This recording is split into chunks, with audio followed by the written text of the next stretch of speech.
टिन्नू यादव द्वारा अखिलेश यादव को 980 बार उनको कॉल किया गया। अखिलेश यादव और पूरी समाजवादी पार्टी, कांग्रेस, सबका यही रवैया रहा है। जहां दूसरे समुदाय की बात आती है तुरंत ये एकदम सन्नाटा काट जाते हैं। सरकार आई है, भारतीय जनता पार्टी की सरकार आई है, आज गुंडे माफिया भाग गए क्योंकि उनकी दुकान ही नहीं चल रही है। गुंडे माफिया सरकार किसकी रही है और गुंडे माफिया किसने पाले और किसने संरक्षण दिया है, इसलिए उत्तर प्रदेश की जनता ने इनको नकार दिया। टीनू यादव के ऊपर बात आती है क्योंकि वो अखिलेश की जाति का व्यक्ति है, तो अखिलेश यादव उसकी पूरी पार्टी समर्थन में खड़ी हो जाती है। आप आरोपी को बचाने के लिए, आप क्योंकि आपकी जाति का है तो आप उसके खिलाफ कोई शब्द नहीं कहेंगे, उसको बचाने के लिए काम करेंगे। योगी आदित्यनाथ जी जातियों के भेदभाव नहीं करते हैं। योगी आदित्यनाथ जी जो आरोपी है वो चाहे जिस जाति का हो, चाहे जिस मजहब का हो, उसके ऊपर कार्रवाई करने का काम करते हैं। उत्तर प्रदेश की जनता योगी जी पर विश्वास करती है। योगी जी है तो हिंदू सुरक्षित है। मुख्यमंत्री जी से आग्रह करना चाहता हूं कि इस विषय को एसआईटी और जितनी भी जांचें हों सब जांचें करवा ली जाएं। इस अयोध्या प्रकरण में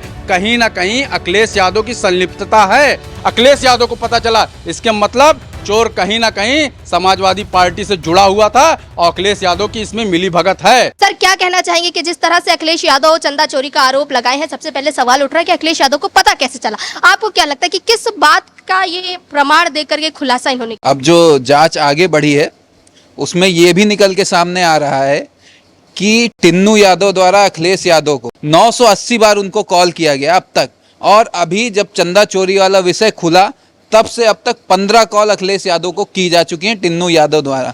तो ये जांच आगे बढ़ रही है और निश्चित रूप से इसमें बहुत कुछ निकल कर आने वाला है। अखिलेश यादव अपनी खैर मनाए, अखिलेश यादव से यही कहना चाहूंगा। अखिलेश यादव तो कह रहे हैं कि अगर जांच पड़ताल पूरी तरीके से सही होती है तो इसमें कई भाजपा वाले सम्मिलित हैं, ऐसा कहा जा रहा है। इसमें भाजपा कहाँ से आ गई?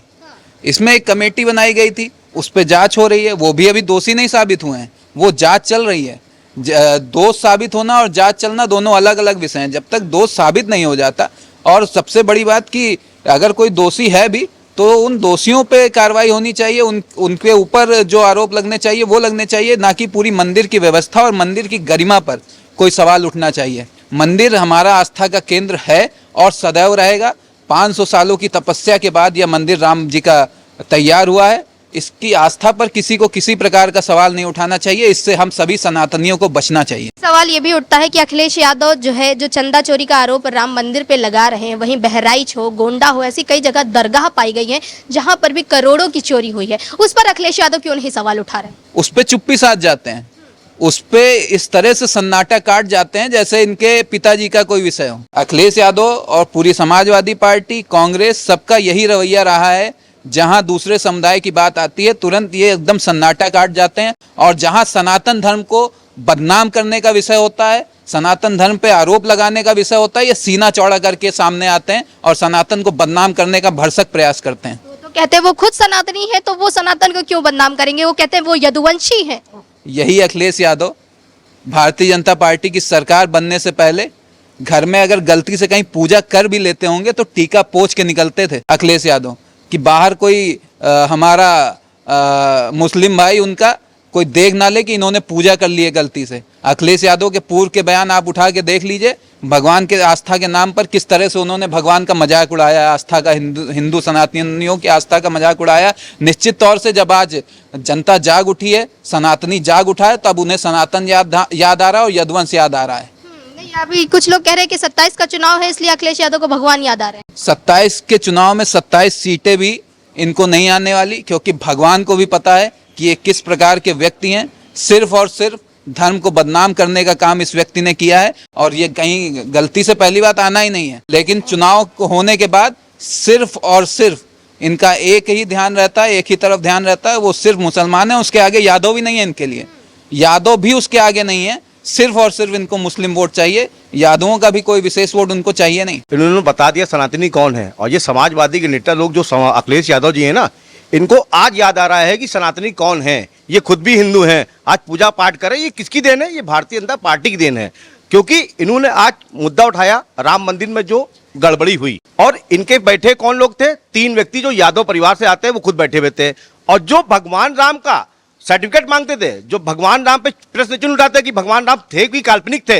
आज ये भगवान राम को कहते हैं कि इनका मंदिर से जो भी गड़बड़ियां हुई है, मगर उसका विषय एसआईटी है, इनका कोई हक नहीं बनता। अगर हमारे घर में चोरी हुई है तो उस व्यक्ति को हम ब्लेम करेंगे, ना कि पूरे परिवार को ब्लेम करेंगे। जो राम सेवक थे उन्होंने गोलियां चलवाने काम श्रीमान जो स्वर्ग लोक में इस समय बैठे हैं मुलायम सिंह यादव जी ने करा था, समाजवादी पार्टी के लोगों ने करा था। मगर आज उसका प्रमाण क्या है कि सत्ता में आने के लिए ये किसी भी हद तक के गुजर सकते हैं, किसी भी राम भक्त को उल्टा सीधा बोल सकते हैं, किसी सनातनी को गलत बोल सकते हैं। आज आप देखिए उत्तर प्रदेश में जब तक भारतीय जनता पार्टी सरकार आई है, गुंडे माफिया भाग चुके हैं, पलायन कर चुके हैं। जो बेचारे यहाँ पे गरीब दलित पिछड़े अति पिछड़े जो जमीन सजोग रखते थे, उनकी जमीनें कब्जाने काम करते समाजवादी के गुंडे माफिया यहाँ पे अपराध में लिप्त रहते थे। जब से योगी जी की सरकार आई है, भारतीय जनता पार्टी की सरकार आई है, आज गुंडे माफिया भाग गए, क्योंकि उनकी दुकान ही नहीं चल रही है, क्योंकि उनको पता है कि बाबा की सरकार आ चुकी है, अब मेरा यहाँ रहना मुश्किल ही नामुमकिन हो जाए। अगर सुनिए, अगर गुंडे की सरकार होती तो एक बार भारतीय जनता पार्टी सरकार बनती, दो दफा बनती है, तीसरी बार सरकार बनने जा रही है। और ये पूरी संपूर्ण उत्तर प्रदेश की जनता को पता है गुंडे माफिया सरकार किसकी रही है और गुंडे माफिया किसने पाले और किसने संरक्षण दिया है।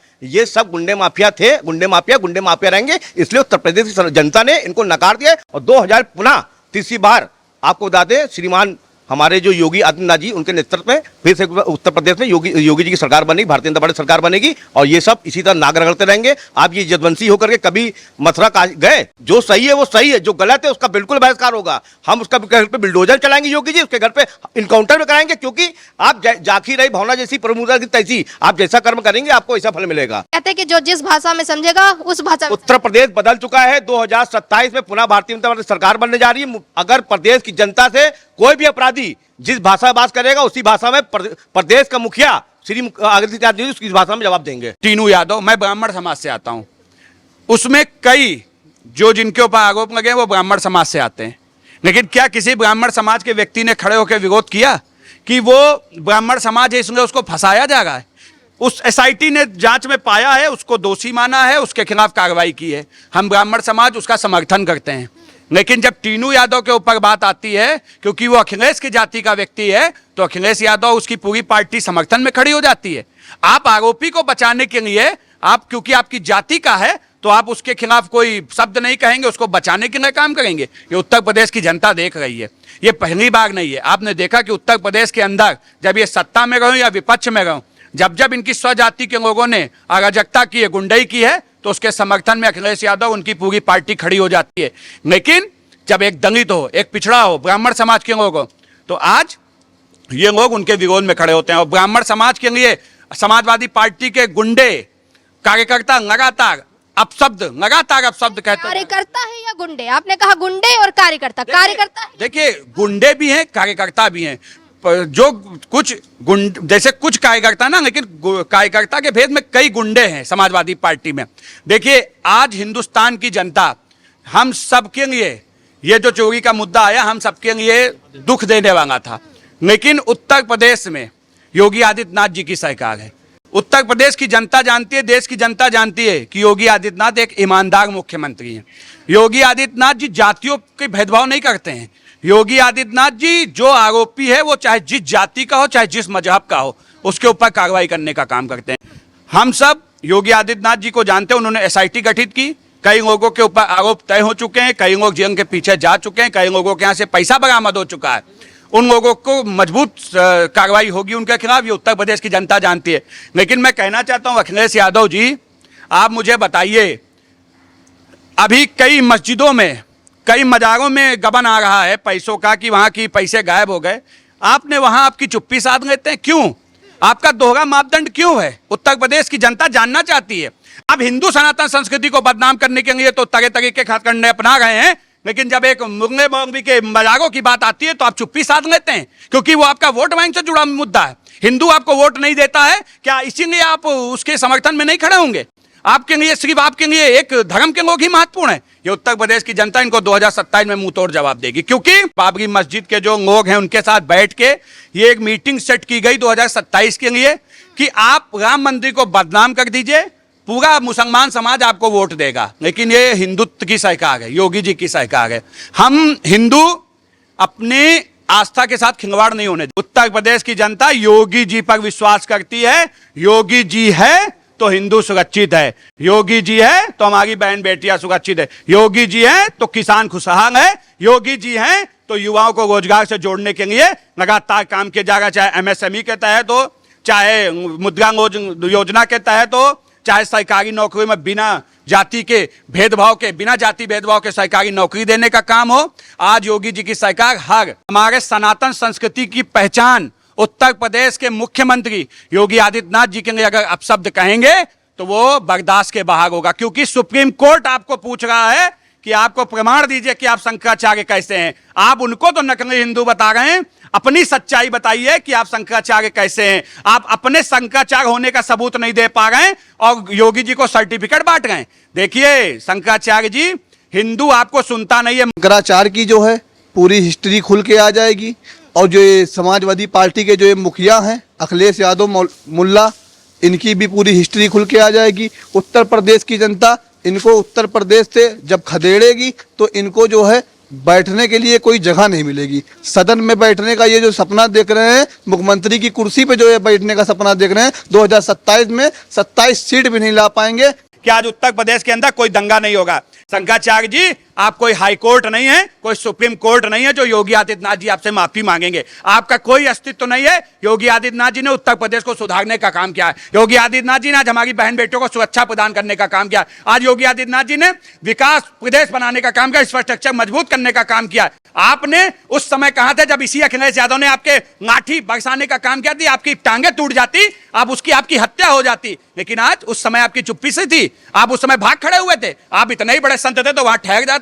आपकी हैसियत केवल इतनी है कि आप तंगवे चाटने वाले एक ढोंगी शंकराचार्य हैं। आपकी स्थिति और आपकी हैसियत बताने का काम उत्तर प्रदेश की जनता कहेगी। आज उत्तर प्रदेश के अंदर योगी आदित्यनाथ जी को लोग पसंद करते हैं। योगी आदित्यनाथ जी लोगों को यहाँ बसते हैं। आप तो अपनी राजनीतिक रोटियां सेकिए। आपको कोई नहीं जानता ना पहचानता है। हम सब ब्राह्मण, पूरा समाज योगी आदित्यनाथ जी को वोट देगा, अपनी बहन बेटियों की सुरक्षा के लिए वोट देगा, हमारे बच्चों के भविष्य के लिए वोट देगा, हमारे उत्तर प्रदेश के विकास के लिए वोट देगा। आप जैसे ढोंग और पाखंड और आपके चांग चरित चेहरे को उत्तर प्रदेश की जनता जान चुकी है। अखिलेश यादव ये नहीं बता पाएंगे कि भगवान श्री कृष्ण कहाँ पे जन्म हुआ था उनका। मैं आपके चैनल के माध्यम से पूछना चाहता हूं कि अखिलेश यादव ये बता दे कि भगवान श्री कृष्ण का जन्म कहाँ पे हुआ था, वो स्थान कहाँ पे है। अभी पीडीए के नाम से राजनीति कर रहे थे, वो पीडीए ध्वस्त हो चुका उनका। पीडीए कहाँ गायब हो गया। अब उनको आसान लग गया कि हिंदुओं को तरह तरह से बांट दो। पहले उन्होंने पीडीए जातिवाद में बांटने का प्रयास किया, फिर उन्होंने हमारे धर्म पे आक्रमण किया। ये बहुत बड़ा षड्यंत्र है। कहीं ना कहीं अखिलेश यादव की संलिप्तता विदेश में पड़ रहे आतंकवादियों संगठनों से है। अगर इसकी जांच हो, मैं माननीय मुख्यमंत्री जी से आग्रह करना चाहता हूं कि इस विषय को एसआईटी और जितनी भी जांचें हों सब जांचें करवा ली जाएं। इस अयोध्या प्रकरण में कहीं ना कहीं अखिलेश यादव की संलिप्तता है। अखिलेश यादव चूंकि वहीं उनके एक लोकल नेता बता रहा था कि अखिलेश जी को पहले पता चल गया, अखिलेश जी ने ट्वीट कर दिया। इनको कैसे सबसे पहले पता चल गया? सरकार को नहीं पता चली, वहां के ट्रस्टियों को नहीं पता चली, अखिलेश यादव को पता चला। इसके मतलब चोर कहीं ना कहीं समाजवादी पार्टी से जुड़ा हुआ था और अखिलेश यादव की इसमें मिली भगत है। वो ये नहीं बता पा रहा। वो कह रहा मथुरा में भगवान कृष्ण जन्मे थे। अरे मथुरा में जन्मे थे, किस जगह पे जन्मे थे, वो स्थान कौन सा है, स्थान नहीं बता पा रहा। कह रहा मुझको पता नहीं, मथुरा में जन्मे थे। हमारे यहाँ शंकराचार्य जी किसी पार्टी को चलाने का वो नहीं है कि आप किसी पार्टी को चलाएं। आप हमारी गद्दी को अपमानित कर रहे हैं। उस पे जो व्यक्ति बैठा है वो व्यक्ति बहुत बड़ा ढोंगी है। उस व्यक्ति ने हमारे धर्म को, हमारे संस्कृति को बदनाम करने का कार्य किया गया है। क्योंकि शंकराचार्य जी आदिगुरु शंकराचार्य महान, मतलब भगवान के बराबर उनको गद्दी दी गई है। वो एक पार्टी के नेता का प्रचार कर रहे हैं, एक उसके लिए वो अनागल इधर उधर बयानबाजी कर रहे हैं। और जो लोग हिंदू सनातन धर्म के रक्षा के लिए प्राण दिए, युद्ध किए, आंदोलन किए, जिन्होंने संघर्ष किया, उनके ऊपर आरोप लगवा रहे हैं, ये गलत है। अब समाजवादी पार्टी का आखिरी समय आ रहा है। राम नाम सत्य होने वाला है 2027 में। तो अब अखिलेश जी चाहे अच्छे में चाहे बुरे में राम जी का नाम लेने लगे हैं। और योगी जी ने एक बहुत अच्छा काम किया कि आज जो लोग मुसलमानों की बात करते थे, जिनकी जुबान पे सिर्फ एक धर्म के लोगों की प्रशंसा रहती थी, मस्जिदों की चर्चा होती थी, वो आज राम जी की चर्चा कर रहे हैं। ये एक बहुत बड़ा बदलाव। क्या अखिलेश यादव अब आस्था के ऊपर जो ये प्रश्न चिन्ह खोल करके गए हैं, जो प्रश्न चिन्ह उन्होंने खड़ा किया है कि आस्था में खिलवाड़ हुआ है, चंदा चोरी हुआ है, इसके परिणाम को जानने की कोशिश करेंगे? क्योंकि इसमें नाम टिन्नू यादव का आया है और 980 बार जो कॉल के जो बातें सामने आ रही है कि 980 बार कॉल की गई है, ये क्या साबित करता है कि अखिलेश यादव का टिन्नू यादव से कोई लेना देना है या फिर जिस तरह अखिलेश यादव कह रहे हैं कि इसमें भाजपा सम्मिलित है, ये साबित होगा? क्या लगता है आपको? हमें कमेंट करके जरूर बताइएगा। जुड़े रहिए खबर इंडिया के साथ। कैमरा पर्सन रमन के साथ मैं तान्या कसौधन, लखनऊ।